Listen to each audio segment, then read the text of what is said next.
Hello everyone, स्वागत है आप लोग का हमारे यूट्यूब चैनल पे। तो आज हम फिर से लेकर आ चुके हैं बीएसएससी इंटर लेवल का एग्ज़ाम जो बिहार में होने वाला है। आप लोगों का फॉर्म अप्लाई होगा कब से? 15 अक्टूबर से। उसके लिए यह क्लास बहुत ही महत्वपूर्ण होने वाला है, जिसमें आप लोगों को क्या देखने को मिलेगा, इसमें आप लोगों को 30 क्वेश्चन मिलेगा जीके का, ठीक है, जो कि एग्ज़ाम की दृष्टि से काफ़ी महत्वपूर्ण प्रश्न है। तो आप लोग वीडियो के अंत तक ज़रूर बने रहिएगा और चैनल पे नए हैं तो चैनल पे सब्सक्राइब कर लीजिएगा, क्योंकि ऐसे ही वीडियो अब डेली के डेली मैं ला रहा हूँ, ठीक है। तो चलिए पहला क्वेश्चन से स्टार्ट करते हैं और आप लोग चैनल को सब्सक्राइब करके रखिएगा, ताकि तब जब भी हम वीडियो ला सके तो आप लोगों को देखने को मिल सके। तो पहला क्वेश्चन देखते हैं और आप लोग भी अपना को स्कोर बताइएगा लास्ट में कि 30 में आप लोग कितना सही कर रहे हैं, ठीक है। तो ईमानदारी से कमेंट कीजिएगा। बाकी चलिए अब पहला क्वेश्चन से स्टार्ट करते हैं और पहला क्वेश्चन देखिएगा क्या है। पहला क्वेश्चन है, भारत में मीथेन का एक बड़ा स्रोत है, बताइएगा। आप लोगों के लिए समय मिलेगा तो आप लोग ऑप्शन को पढ़ के बताइएगा। तो देखिए इसका आंसर होगा भारत में मीथेन का एक बड़ा स्रोत क्या है, तो आप लोग बताइएगा धान की खेती, ठीक है। तो मीथेन ऑप्शन ए इसमें सही होगा, जो कि धान की खेती एक बड़ा स्रोत है मीथेन के लिए। मीथेन का सूत्र आप लोग याद रखिएगा CH4, ठीक है दोस्तों। बढ़ते हैं अगला प्रश्न। अगला प्रश्न 2 नंबर प्रश्न देखिएगा। 2 नंबर प्रश्न क्या है, किस वर्ष को भारत में आर्थिक सुधारों की प्रक्रिया का आरंभ काल माना जाता है? आप लोग बताइए। तो आप लोग क्या बताइएगा? 1991 को, ठीक है। 1991 ईस्वी में क्या आर्थिक सुधारों की प्रक्रिया आरंभ किया गया था। उस टाइम थे, आप लोग याद रखिएगा, डॉक्टर मनमोहन सिंह, उन्होंने यह कार्य किया था। तो ऑप्शन सी आप लोग इसका सही आंसर दीजिएगा। आगे चलते हैं। अब 2 नंबर प्रश्न हो गया। 3 नंबर प्रश्न देखिए। 3 नंबर प्रश्न क्या है, भारतीय प्रायद्वीप का कौन सा शहर 8 डिग्री अक्षांश से निकट है, बताइए। तो इसका आंसर आप लोग दीजिएगा कन्याकुमारी, ठीक है। ऑप्शन आप लोगों का इसमें सी सही होने वाला है। आगे बढ़ते हैं।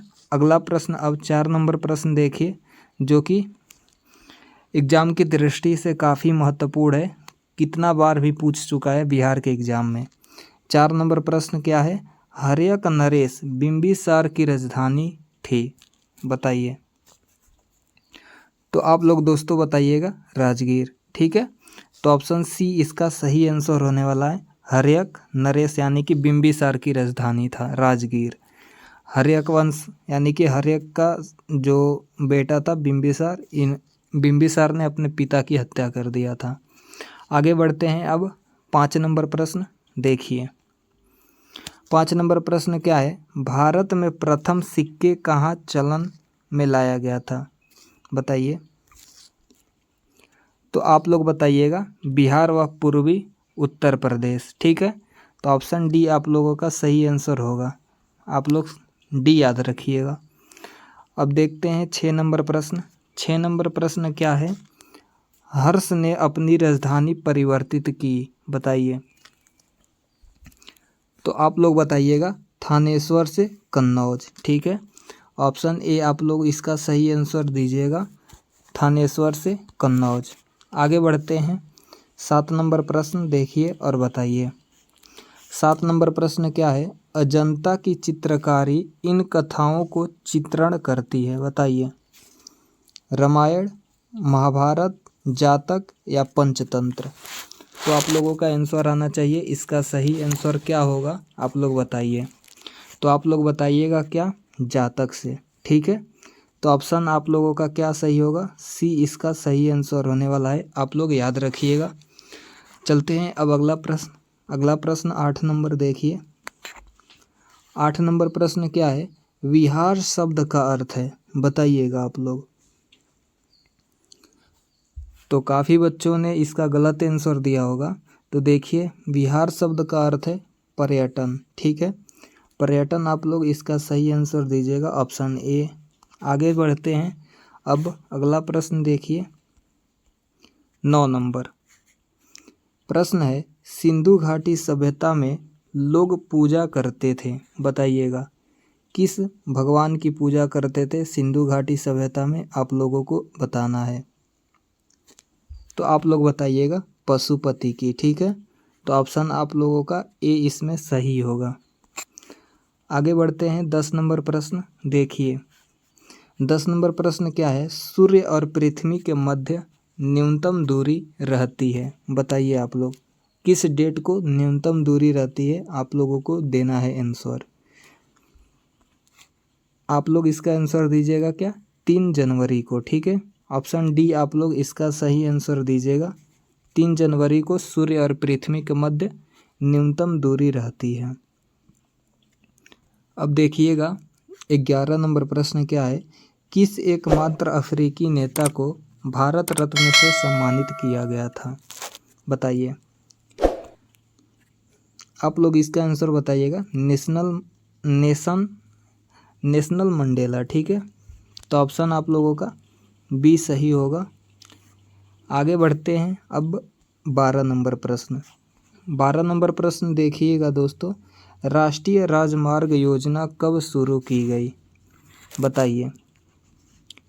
तो आप लोग इसका आंसर बताइएगा, 1995 ईस्वी में राष्ट्रीय राजमार्ग योजना का शुरुआत किया गया था। तो ऑप्शन सी आप लोगों का इसमें सही होगा, 1995 याद रखिएगा। अगला देखते हैं अब 13 नंबर प्रश्न क्या है, पढ़िए और बताइए। 13 नंबर प्रश्न है, पीली क्रांति किससे संबंधित है, दीजिएगा जवाब आप लोग। काफ़ी बार पूछा गया है एग्जामों में, तो आप लोग इसे बताइए जल्दी से, पीली क्रांति किससे संबंधित है। तो आप लोग बताइएगा तिलहन से, ठीक है। तो ऑप्शन बी आप लोग इसका सही आंसर दीजिएगा, तिलहन। आगे चलते हैं, अगला प्रश्न 14 नंबर प्रश्न क्या है, पढ़िएगा। भारत में उत्पादित की गई कितने प्रतिशत कॉफ़ी निर्यात की जाती है, 14 का आंसर दीजिएगा आप लोग। कितने प्रतिशत कॉफ़ी का निर्यात किया जाता है भारत में, आप लोगों को बताना है। तो आप लोग इसका आंसर दीजिएगा, 10% कॉफ़ी का निर्यात किया जाता है, यानी कि दूसरे देशों में भेजा जाता है। तो ऑप्शन सी आप लोग इसका आंसर कीजिएगा सही। देखते हैं अब 15 नंबर प्रश्न, बताइए आप लोग देखकर। प्रश्न है, ऋग्वेद की मूल लिपि थी, बताना है। आप लोग क्या बताइएगा, ऋग्वेद की मूल लिपि का नाम ब्राह्मी, ठीक है। ऑप्शन डी के साथ सही कीजिएगा, ब्राह्मी। आगे देखते हैं अब, इसका तो डी आंसर आप लोग सही कीजिएगा। और ऋग्वेद क्या है, सबसे प्राचीनतम वेद है, यह भी आप लोगों को पता होना चाहिए। 16 नंबर प्रश्न देखिए और बताइए। 16 नंबर प्रश्न क्या है, भगत सिंह, सुखदेव और राजगुरु को उनकी पुण्यतिथि पर श्रद्धांजलि देने के लिए भारत में 23 मार्च को डैश डैश दिवस मनाया जाता है, जल्दी से दीजिए दोस्तों। आप लोगों को पता होगा 23 मार्च को क्या मनाया जाता है, भगत सिंह, सुखदेव और राजगुरु की पुण्यतिथि पे। तो आप लोग क्या बताइएगा, आप लोग कहिएगा शहीद दिवस के रूप में हम लोग मनाते हैं, ठीक है। 23 मार्च याद रखिएगा। आगे बढ़ते हैं, इसका ऑप्शन सी आप लोग याद रखिएगा, शहीद दिवस। अब देखिएगा 17 नंबर प्रश्न, आप लोग देखकर आंसर दीजिए। 17 नंबर प्रश्न पढ़िएगा, राष्ट्रीय सफाई कर्मचारी आयोग की स्थापना कब हुई थी, दीजिए दोस्तों इसका आंसर क्या होगा, आप लोग बताइएगा। तो आप लोग क्या बताइएगा इसका आंसर, 1994 में राष्ट्रीय सफाई कर्मचारी आयोग की स्थापना किया गया था। तो ऑप्शन बी आप लोग 1994 सही कीजिएगा। तो आप लोग जितने भी भाई सेशन में नया है, तो आप लोग एक लाइक कर दीजिएगा और चैनल को सब्सक्राइब करके रखिएगा। देखते हैं 18 नंबर प्रश्न क्या है, ऑपरेशन पवन भारत द्वारा उनके किस पड़ोसी देश में किया गया था, एक शांति स्थापना का ऑपरेशन था। तो बताइएगा किस देश के साथ ऑपरेशन पवन किया गया था, आप लोगों को बताना है। तो आप लोग क्या दीजिएगा आंसर, आप लोग बताइए। आप लोग दीजिएगा क्या, श्रीलंका के देश, श्रीलंका के साथ ऑपरेशन पवन चलाया गया था, जो कि एक शांति स्थापना का ऑपरेशन था। तो ऑप्शन डी के साथ आप लोग याद रखिए, श्रीलंका देश। चलते हैं, अब अगला प्रश्न देखिए और बताइए। काफ़ी अच्छा प्रश्न है दोस्तों। तो आप लोगों को वीडियो अच्छा लगे तो लाइक तो ज़रूर कीजिएगा, और चैनल पे नए हैं तो चैनल से ज़रूर जुड़ जाइए, क्योंकि अब आगे ऐसे ही आप लोगों को डेली वीडियो मिलने वाला है। ठीक है, इसके पीछे एक वीडियोज अपलोड कर चुका हूँ, तो उसे भी देख लीजिएगा। बाकी अब देखिएगा इस क्लास को। 19 नंबर इस पे प्रश्न क्या है, निम्न में से किसको पर्ल सिटी कहा जाता है? बताइएगा आप लोग, पर्ल सिटी के नाम से किसे जाना जाता है? ऑप्शन को पढ़ के बताइए। आप लोग बताइएगा। हैदराबाद को पर्ल सिटी के नाम से जाना जाता है। ठीक है, ऑप्शन डी आप लोग इसका सही कीजिएगा, जो कि मूसी नदी के किनारे भी स्थित है, जो कि बहुत बार पूछा भी गया है एग्जाम में। तो आप लोग मूसी नदी का नाम याद रखिएगा। देखते हैं अब 20 नंबर प्रश्न क्या है, पढ़िए और बताइए। 20 नंबर प्रश्न है, निम्न में से कौन सा स्मारक विश्व धरोहर के स्मारकों में से पहला बसा हुआ स्मारक है? तो आप लोगों को पता होगा दोस्तों, जो विश्व स्मारक यानी कि यूनेस्को साइट है, उसमें आप लोगों को बताना है कौन सा शहर यानी कि किला हो चाहे विश्व धरोहर हो शामिल है, वहीं बताना है। तो आप लोग क्या बताइएगा, आप लोग आंसर दीजिए। तो देखिए, जो आगरा का किला है वह यूनेस्को के साइट में स्मारकों में शामिल है। ठीक है, जो कि कब शामिल हुआ था? 1983 ईस्वी में। पहला साइट आप लोग भी बोल सकते हैं। 1983 में 4 यूनेस्को साइट शामिल किया गया था। आगरा का किला और ताजमहल, अजंता और एलोरा की गुफाएं। तो 4 आप लोगों को नाम याद रखना है। तो समझ में आ चुका होगा 20 नंबर प्रश्न। आगे चलते हैं और आप लोग अगला प्रश्न देखिएगा। 21 नंबर प्रश्न क्या है, पढ़िए और समझ के बताइएगा। निम्न में से कौन सी फिल्म सत्यजीत रे के द्वारा निर्देशित नहीं थी? बताइएगा। तो आप लोग आंसर दीजिए, 21 का क्या आंसर होगा? तो आप लोग इसका आंसर बताइएगा। क्या सलाम बॉम्बे जो था फिल्म, यह सत्यजीत रे के द्वारा नहीं निर्देशित किया गया था। बाकी आप लोगों का अपराजिता या चारुलता या पाथेर पंचाली, यह तीनों सत्यजीत रे के द्वारा निर्देशित किया गया था। तो आप लोगों को नहीं बताना था, तो आप लोग सलाम बॉम्बे याद रखिएगा, नहीं इनके द्वारा निर्देशित किया गया था। ठीक है, आगे चलते हैं। अगला प्रश्न, अब 22 नंबर प्रश्न क्या है देखिए। 22 नंबर प्रश्न है, जिम कॉर्बेट नेशनल पार्क कहाँ स्थित है? बताना है आप लोगों को। आप लोग इसका आंसर क्या दीजिएगा? Jim Corbett national park Uttarakhand राज्य में स्थित है। अब इसका नाम चेंज हो चुका है, अब इसका नाम रामगंगा नेशनल पार्क रख दिया गया है। तो आप लोग इसे भी याद रखिएगा। ठीक है, तो समझ गए होंगे क्वेश्चन को 22 नंबर क्या पूछना चाहता था। नेशनल पार्क जितना भी है आप लोगों को उसकी स्थिति पता होना चाहिए, किस राज्य में कौन सा नेशनल पार्क है। तो आप लोग पढ़ लीजिएगा तो आप लोगों को याद हो जाएगा। अब देखते हैं 23 नंबर प्रश्न क्या है, राष्ट्रीय एकता परिषद के अध्यक्ष कौन है? बताइए। आप लोगों को समय दे रहे हैं, ऑप्शन पढ़ के आप लोग बताइएगा।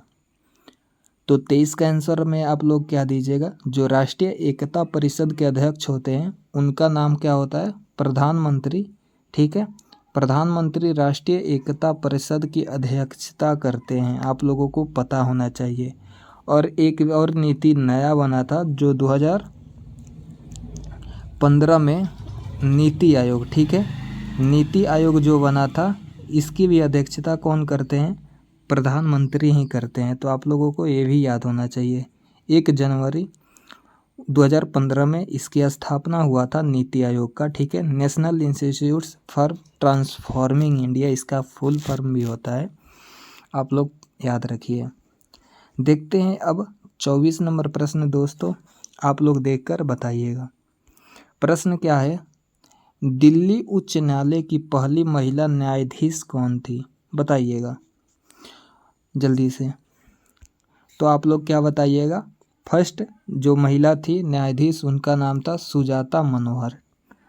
ठीक है। ऑप्शन ए आप लोग याद रखिएगा, इनका नाम दिल्ली उच्च न्यायालय की पहली महिला न्यायाधीश। आगे बढ़ते हैं।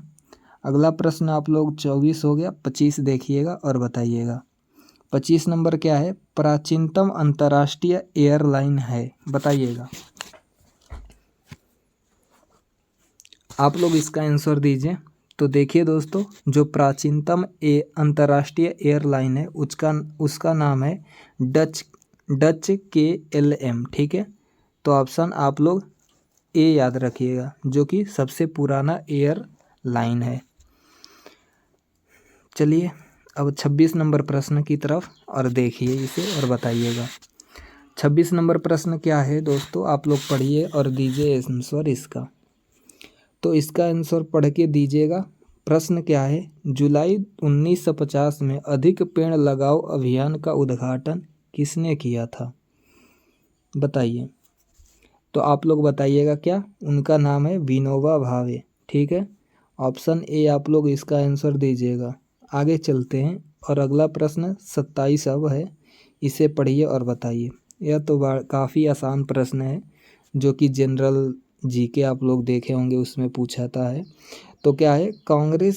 कागज़ की खोज कहाँ की गई थी, बताना है। भारत में या इजिप्ट या ग्रीस या चीन में? तो आप लोग इसका आंसर तो नॉर्मली पता होगा, कागज़ का आविष्कार चीन देश में हुआ था। बाकी आप लोग डी ऑप्शन आंसर दीजिए। आगे बढ़िए, देखते हैं अब 28 नंबर प्रश्न। 28 नंबर प्रश्न क्या है, पढ़िए। कास्ट शब्द किस भाषा से लिया गया है, बताइए। पुर्तगाली भाषा से या डच या जर्मन या अंग्रेजी? तो आप लोग इसका आंसर दीजिएगा क्या? पुर्तगाली भाषा से। आप लोग बता दीजिएगा कमेंट में, पुर्तगाल से आने वाला प्रथम व्यक्ति का नाम भारत में, ठीक है। कौन आया था पुर्तगाल से प्रथम व्यक्ति, उसका नाम बता दीजिए कमेंट में, हम देखेंगे ज़रूर आप लोगों का कमेंट। अब आ चुके हैं 29 नंबर प्रश्न, देखिए। न्यूजीलैंड वासियों को किस और किस नाम से जाना जाता है, बताइएगा। तो आप लोग बताइएगा, कीवीज के नाम से जाना जाता है, ठीक है, न्यूजीलैंड वासियों को। तो ऑप्शन बी आप लोग इसका आंसर दीजिएगा, कीवीज। चलिए अब इस क्लास का आखिरी प्रश्न, जो कि 30 नंबर प्रश्न क्या है, पढ़िए और बताइए। प्रश्न है, तंजानिया की राजधानी है, बताइए। तंजानिया की राजधानी क्या है, आप लोगों को बताना है। तो आप लोग क्या बताइएगा? दारे सलाम, जो तंजानिया का राजधानी है। तो डी आप लोग इसका सही आंसर दीजिएगा। तो दोस्तों 30 क्वेश्चन आप लोगों के साथ हम डिस्कस कर चुके होंगे। अगर आप लोगों को वीडियो अच्छा लगे तो आप लोग एक लाइक ज़रूर कीजिएगा, ठीक है। और चैनल पे जितने भी भाई अगर सब्सक्राइब अभी तक ले ना किए हैं तो सब्सक्राइब ज़रूर करके रखिए, ताकि अब इसी तरह अगला वीडियो लाएँ तो आप लोगों को देखने को मिल सके, ठीक है। और अपने दोस्तों में भी शेयर कर दीजिएगा, उनको भी पता चल जाए कि कैसे BSSC एग्ज़ाम में प्रश्न आते हैं। तो बाकी मिलते हैं इसी तरह नेक्स्ट वीडियो के साथ। तब तक के लिए आप लोग ऐसे ही अच्छे तरीके से पढ़ते रहिए, ठीक है। जय हिंद।